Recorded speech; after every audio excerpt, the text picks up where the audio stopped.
Good afternoon, everyone. This is T3 Live Editor-in-Chief John Darsie here to bring you the daily recap. It was an options expiration Friday, and that's sort of what it felt like as we got some very choppy action, very stock-specific choppy action that was a little bit hard to get a hold on. I think a lot of people found it very difficult today, short-term type traders, to really make sense of the action that we saw today, and I'll make sense of it right now. It was an OpEx Friday after a very volatile week, so you could have had some pinning type action, all that jazz that comes along with OpEx Fridays, and as a result, I think it was a very tricky trading day. I know some people get a little upset when we tell you it's best to sit on your hands and maybe take a step back from the computer sometimes, but today was a perfect example of why sometimes that's the best course of action. We'll take a look at the chart of the spiders. I got SPU up here, that's the wrong symbol. Spiders, we went inside day yesterday as we had a day of rest. Monday we had that big down day. Quick 2-day snapback showed that even in 2014 the market's still resilient until it proves otherwise, but yesterday we had that inside day to digest, and then we had inside day and down today on the SPYs with that afternoon bleed lower in the morning.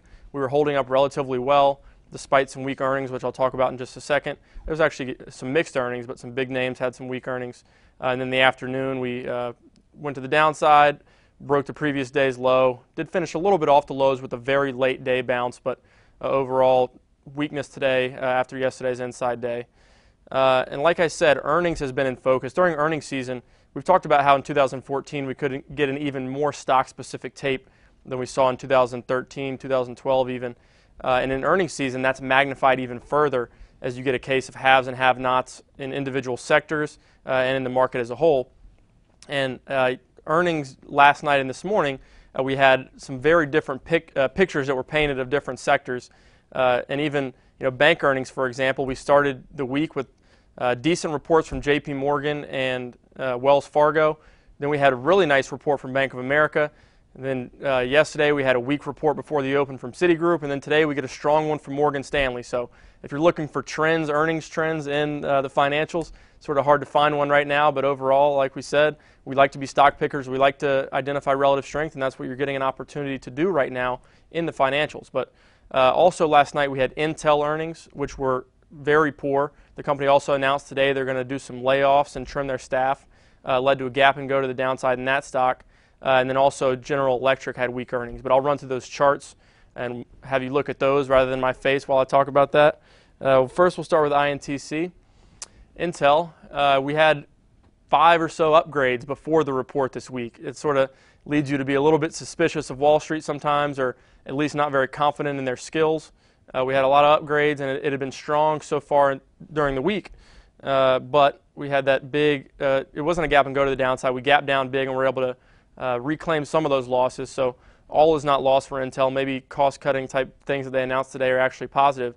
And it did hold and get back above the 21-day moving average and held this pivot low. So what we'll look to see next week is whether or not this gap gets filled or how much of the gap gets filled to tell you, where Intel might go. Some analysts were still somewhat bullish on it today despite the weak earnings report, so something to keep an eye on, but definitely not what you'd love to see if you were a bear. And General Electric, GE, that one had a gap and go to the downside. Did finish off its lows a little bit, but still closed below these pivot lows here at 26.68. I'll draw the line. Sometimes people like for me to do that to get a little more of a visual. Still closed below that pivot low despite bouncing off of its lows of the day. Now the next level to see if it tests it, if it continues to the downside next week, will be 26.20 is the next pivot. You zoom out a little bit on the weekly chart. As you can see, that would be a big pivot for it to break. If it breaks that, there's nothing much in the way of support until you get down here in around the $25 area. So it'd be interesting to see whether GE can hold up next week. And also, you'd think you'd see these two components weak today. You'd think maybe the Dow had a tough day, but like I said, Morgan Stanley had a strong earnings report, and more specifically, American Express had a strong report, and Visa went higher off of American Express's really strong numbers. So we'll take a look at Morgan Stanley. Morgan Stanley, like we talked about, Citigroup had that weak report that had people a little bit more bearish on the banks. Goldman Sachs also had a lukewarm report that led to a sell-off yesterday. But Morgan Stanley may be one of the haves for this quarter among the banks, along with Bank of America, maybe Wells Fargo. A nice gap and go to the downside here. A really impressive day for Morgan Stanley. And talk about American Express, AXP. Strong numbers. Closed well off its highs of the day, which is not ideal price action, but still held most of the gap. Next week it'll be important to see how much of the gap gets filled, if any of it. But overall, I think the credit cards are just an amazingly strong sector. American Express isn't my favorite one in the group. That honor would probably have to go to Visa at this point, whereas American Express opened higher, pushed higher initially, and then reversed. Visa was just strong all day, and it didn't even have strong earnings to push it higher. It was just outlook and sort of sympathy that you got from that American Express report. And you love to see a candle like this where you get commitment to higher prices all day, stock closed on its highs. A little bit hard to chase after a candle like that, but obviously earnings will have a big part to play in the next move for Visa. And then MasterCard is actually weaker. It's one that we had on off the charts, but after some initial nice price action, it triggered our stop. Bounced back a little bit, very volatile today, but overall closed negative, threatening its 21-day moving average. If it breaks below these pivot lows, you could see it challenge this 780 type area. But it's a sector overall that I think, yeah, you are seeing some weakness in MasterCard, but overall I think the credit cards are a very good place to be. When you zoom out on the weekly chart, just take a look at where these things have come from, even the monthly chart. I mean, American Express, I didn't look at that one. I'll look at that one in a second on the monthly, but just look how far MasterCard has come. It was dang near a $100 stock back in late 2008, 2009, now trading above 800. And look at AXP. AXP was a $9 stock early 2009 when the market bottomed, now trading above 90. So overall, really bullish trends there in the credit cards, to say the least. In tech, we had a very mixed day, and that could be the result of some pinning type action that everyone talks about. It's unclear how much options pinning goes on these Fridays, but some of the peculiar action that you see definitely does lead you to believe that there's someone moving those stocks. But Apple today started off, wasn't too weak early on, it gapped down, but then the real damage took place during the session. You take a look at the chart. The big news of the China Mobile deal boosted Apple. It led to this gap up. Tim Cook's comments glowingly about the potential that China Mobile deal is going to have on Apple's earnings. But when push came to shove, China Mobile started selling the Apple iPhones, and the crowds that were expected to show up at the stores to buy them weren't there. So that news definitely weighed heavily on Apple today. Closed down below its 8 and 21-day moving average, below its 50-day moving average as well. So a big day to take notice there in Apple. Because it's an OpEx Friday, some people have a tendency to devalue and decrease the significance of a down day like that in Apple. So just like we do on any day to take notice, is that in the following day, 2 days, 3 days, you want to see how Apple reacts. If Apple, and now that we have all this options pinning stuff out of the way, if it continues lower at the beginning of next week, not a good sign. If it breaks that 530 level, we'll go back and take a look at the chart. If it breaks that 530 level, you could get a move all the way back down to the 510, 515 area. We're not showing the chart, but you can look at it for yourself. There you go. You break below that 530 area, it could get a bigger move lower, not too much support until you get down in the low 500s. But like we said, we'll cross that bridge when we come to it, see how it reacts next week. Amazon was actually strong today. Amazon is one that, people talk about valuation and talk about the fact that earnings are still flat to negative, but this is one that just continues to hold up. Today, pushed back above its 8 and 21-day moving average, showed relative strength in the tech sector. Did close off its highs a little bit, but not too much of a compelling pattern at this level, but just something to take note of there. If it can get back above here to the 406, 407 area, a blast off to new highs could add some momentum, but a lot of people find this one tricky on a momentum basis, but it's something worth noting. Then Twitter had an interesting day. Twitter was very strong early, got an upgrade, talk about them getting into the e-commerce business, which I think a lot of people think that's the way Twitter is going to eventually really monetize the platform, is that Twitter could become the internet, could become the place where e-commerce and stuff like that takes place. They could get into mobile payments, you name it. When you get that much traffic and that much engagement like you get on Twitter, the potential is very high, and then you have somebody come out with a report about potential e-commerce that's going to trigger a move higher, but you don't like to see it close off its highs and reverse like it did today. I think a lot of people were very enthusiastic about it. I still think, based on the price action that we've seen since the IPO, I still think this one's headed higher, but not giving you too many encouraging signs right now. But I think eventually maybe a nice tight pattern needs some rest to digest all the downgrades that it got to start the year, and then some recent upgrades and some recent news and stuff like that. Get some more digestion. I think institutions will come back in, look to buy more shares in Twitter. and I think it could continue higher as long as that float stays short. A big secondary offering or something like that would be one of the only things that I think could really change the major complexion of Twitter. So that's something to keep an eye on too. Tesla just sort of seems to be chopping around since that big igniting bar, but overall, given the volatility that we've seen in the market, I think this is extremely constructive action in Tesla. The fact that it still has a 20+% short float also makes it ripe for short squeezes if it can break above today's high next week, for example. Maybe today was getting pinned to 170, closed at 170 and 1 cent.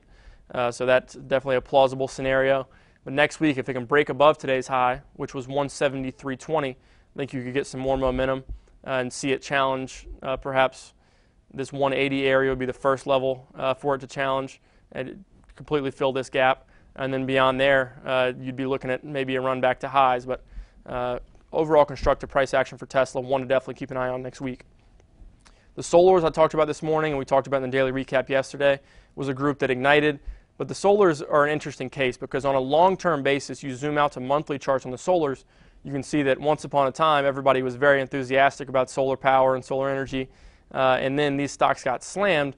And then the more recent price action over the last couple years where they've bounced is only really the more intermediate term composure is looking better for the solars, but the broader complexion, the longer term complexion is not quite as rosy. But take a look at SPWR.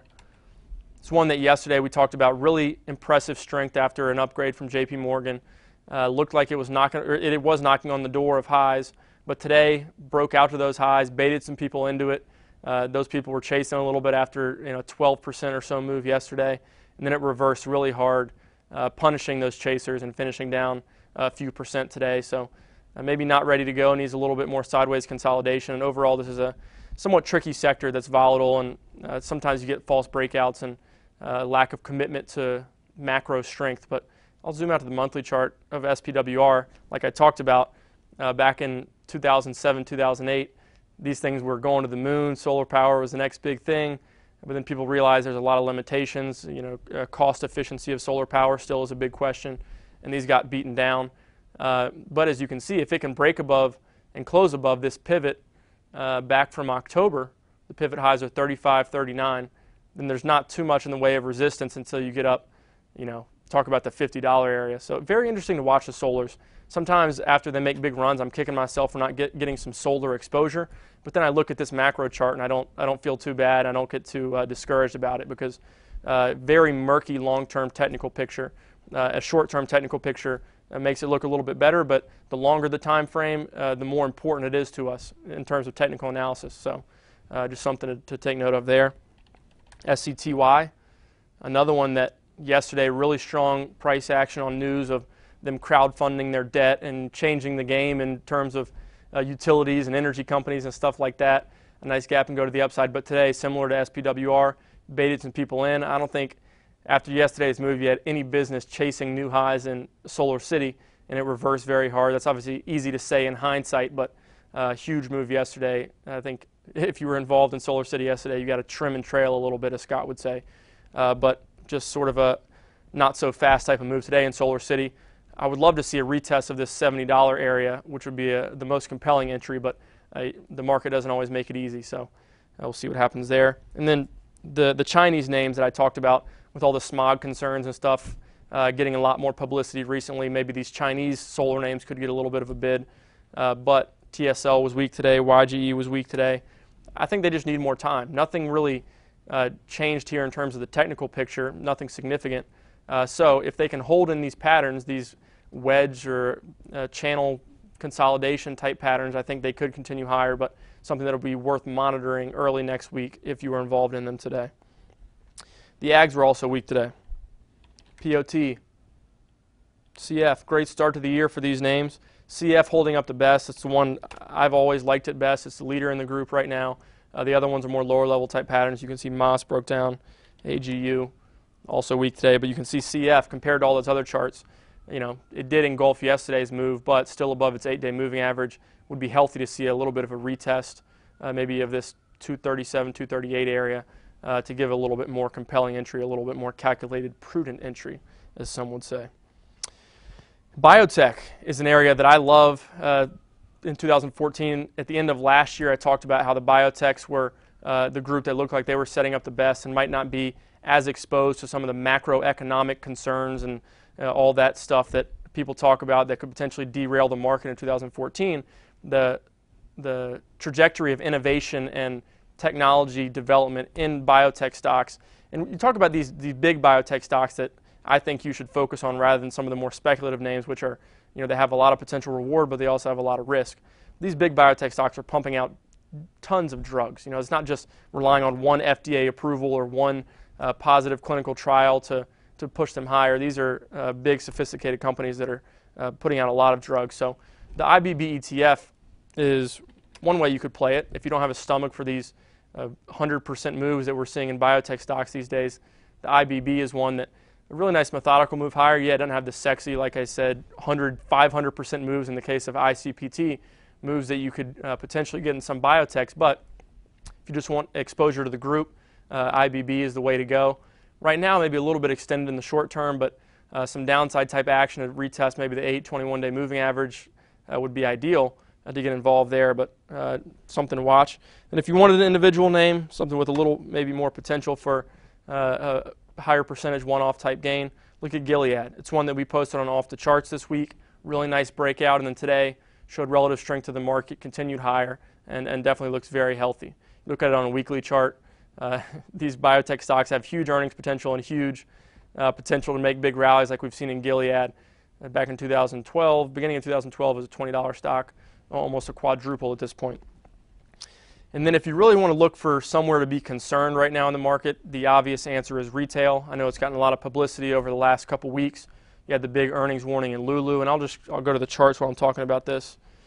Lululemon had that big earnings warning, gap and go to the downside, and hasn't even come close to attempting to reclaim any of that gap. Put in a 2-day little flag consolidation type thing. Once it broke below those pivot lows, maybe that was another short entry.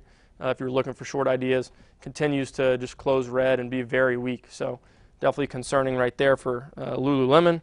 BBY, horrible holiday sales is the catalyst to the downside for this one. This was a big comeback story and is the story. Look at that weekly down bar. But this was the comeback story that had some people looking for opportunities in a stock like JCPenney.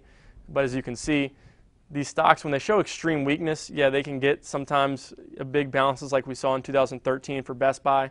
But if they're that weak for that long, look at the monthly chart on BBY. Came all the way down from 60 down to the $10 area.